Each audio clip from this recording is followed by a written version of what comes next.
Good evening po sa inyong lahat. Noong Miyerkules ay nagmisaw ako sa Makati sa Landmark Chapel. Nung ako'y papunta sa loob sa taas, nadaanan ko ang maraming Christmas decors na. Alam niyo naman po tayo, no? Pero kung pag tinanong natin ang mga liturgies, matagal pa. Matagal pa. Pero aminin natin, pag nakakita tayo ng mga Christmas decors, kahit papano ay napapagaan ang kalooban ho natin, lalo na sa panahon ngayon, na parang napakaraming nangyayari sa paligid natin na nakakasama ng loob, na nakakagalit. No? Kaya tuloy nabasa ko lang, nakita ko sa social media, sino ba naman ang hindi nakakakilala sa pambansang icon ng Pasko ng mga Pilipino? Sino siya? Si Jose Marichan. Alam mo, nakalagay dun sa caption, nakakasama naman ang loob dahil lang sa mga project na yan, nakalimutan nyo na ako. No? Dahil dati pag pumasok ang bear month, nasa isip natin, naku, si Jose Marichan lalabas na, magpapasko na. At aminin natin, pag sinabing magpapasko, nakakarinig ulit tayo ng Christmas song, naalala natin yung mga puto bongbong, ang kakainin, ang party. So kahit papano, naiibsan. At nakakakita pa tayo na, magpapasko pa rin pala. Every day, God can always give and do something beautiful, hopeful, to make us live and believe. Sa dami ng mga nangyayari ngayon, I am sure, nanonood tayo ng balita, naririnig natin ang balita. Pero ang Diyos laging magbibigay ng dahilan para tayo ay maniwala at umasa pa rin. Kaya nga, ang paalala ho sa atin ay, saan ba natin hinahanap? Saan ba natin nakikita yung magbibigay ng liwanag sa buhay natin?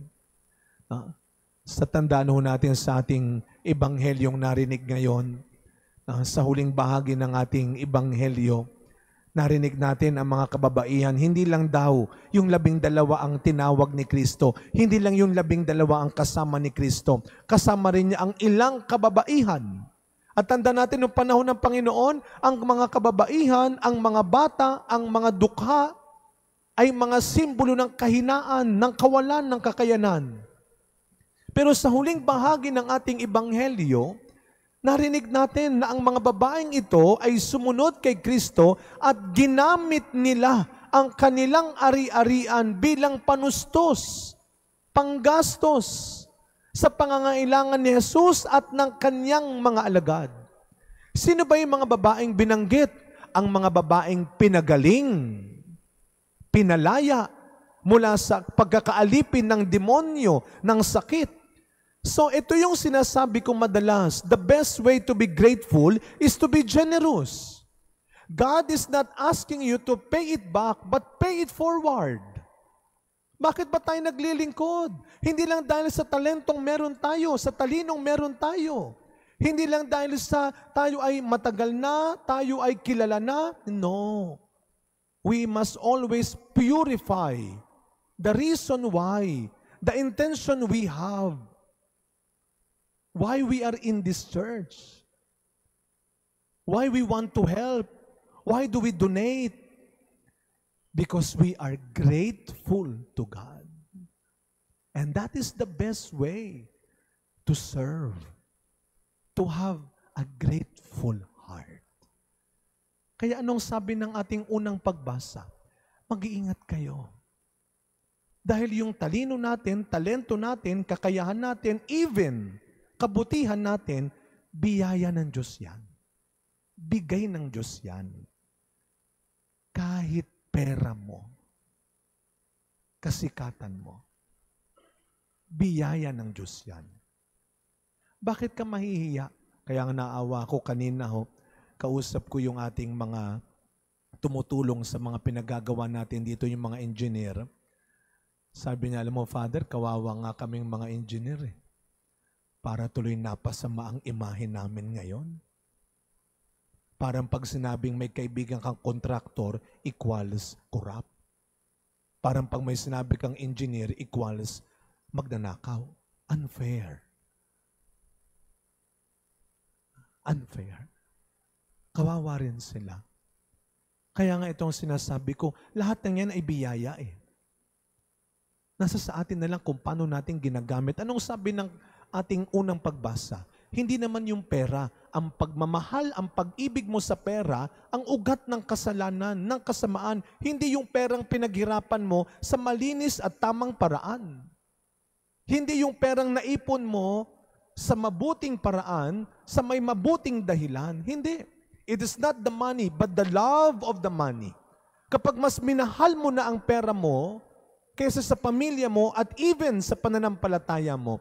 But let me give you another way of looking at this praise.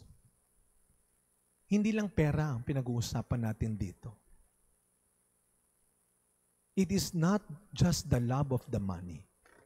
Kapag mas minahal mo na ang titulo mo, ang posisyon mo, ang kasikatan mo, kapag mas minahal mo na yung image kesa sa katotohanan at kabutihan, that is the root of all evil. Hindi lang pera na pinambibili natin ang pinag-uusapan dito. Kapag mas minahal mo na ang lahat ng kayamanan ng mundong ito kesa sa inaalok na kaligtasan at langit ni Kristo. Kaya nga ito ang ating ipagdarasal na sana wag tayong sirain ng anumang biyaya. Lahat ng ito, grasya ng Diyos eh. Bigay ng Diyos. Kaya nga hindi ako naniniwala dun sa, kanina sa misa ko sa Quiapo, tinanong ko naman, lahat naman tayo pinagpala. Sige nga po, gusto kong mates ang mga taga-Liberisa. Meron ba dito magtataas ng kamay para sabihin ni minsan hindi siya pinagpala? Subukan nyo nga magtaas ng kamay. Lahat naman tayo pinagpala. Amen. Sabihin nyo nga po ng malakas, pinagpala ako ng Diyos. Ngayon, tanungin nyo po yung katabi ninyo, pwede bang makahiram? Diba? Diyan tayo magaling. Pinagpala ng Diyos, tapos nung may nanghihiram na, anong paboritong sagot? Naku, pasensya ka na. Walang-wala rin kasi ako. Pasensya ka na, gipit din kasi ako.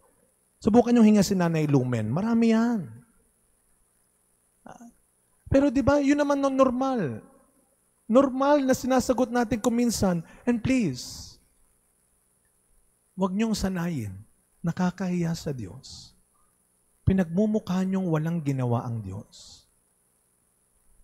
Sa pagkapatuloy na misa natin, araw-araw, nabubuhay tayo. Hindi lang ng may biyaya.